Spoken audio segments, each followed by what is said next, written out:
Welcome back, Donovan Mitchell. For the first time in his career, D. Mitch was playing in Utah, but not in a Jazz uniform. His new team, the Cleveland Cavaliers, taking on his old team, the Utah Jazz.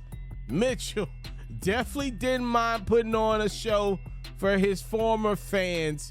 He was going crazy. And by the way, I'm sure a lot of these people are still fans of Donovan Mitchell. He did get a standing ovation, by the way, to kick this game off. He puts his Cavalier team up by possession early. But since Mitchell's been gone, there's a new Jazz in town. He's probably about to make the All-Star game. Larry Markkanen has taken over in Utah, and honest to God truth, kept them more relevant than most thought they would be. Mitchell gets seduced to go off the glass. A little bit of a hug there for his former teammate, Mike Conley. We're tied as we go into the locker room. Third quarter, it's Clarkson. Now he's a starter for Utah.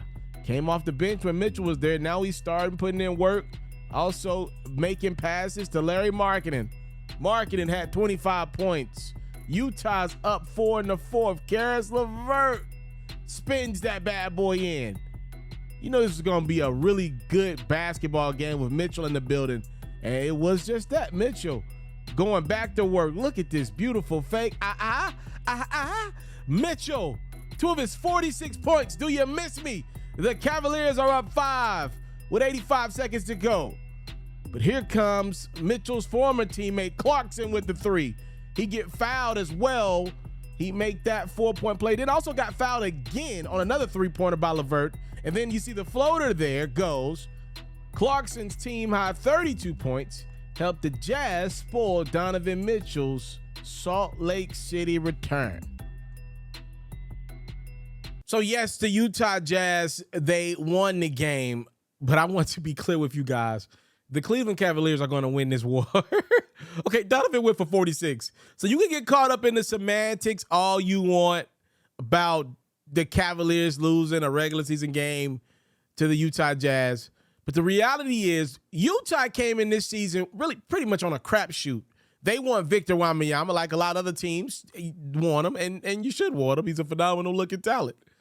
But what happened to Utah is they got hit with Larry Markkanen, who's a lot better than what Cleveland, obviously, let's be real about this. I mean, the Cavaliers, if they could have it their way, I'm sure would have liked to keep Larry Markkanen. Everybody gets mad at me for calling him Larry Markkanen. Obviously, if you're the Jazz, it would have been nice if you would have been able to keep Donovan Mitchell, maybe still trade Rudy Gobert, but get Larry Markkanen in some type of 3-team trade. Would be nice to have Mitchell and Markkanen.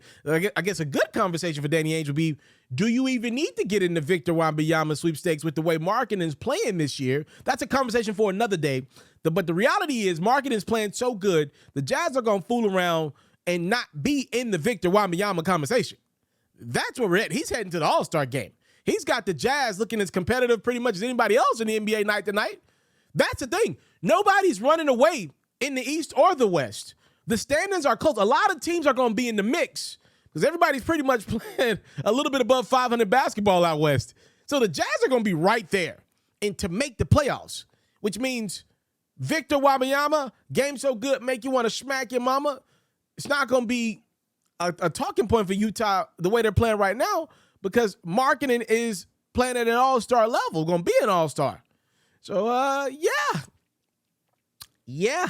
Mitchell comes in, gets 46, his team loses, but the Cavaliers got their guy. They don't need to wait on Wembanyama to be great in 2-3 years from now. They got a guy who's a star right now. And the Cavaliers have a real shot at getting out of the East this year. I wouldn't say that they're the favorite. They got a shot. Look, the Cavs got a shot. The Milwaukee Bucks, they got a shot. The Boston Celtics, they got a shot. They got out last year. The Brooklyn Nets even. I know this sounds crazy to some. They got a shot. 4 or 5 teams out East with an opportunity to get out of the East this year and get to the NBA Finals. Cavaliers got what they wanted. I don't know if I'm Utah if I got what I wanted because I fooled around and got too darn good to get Wembanyama, which is what I really want if I'm going to start it all the way over.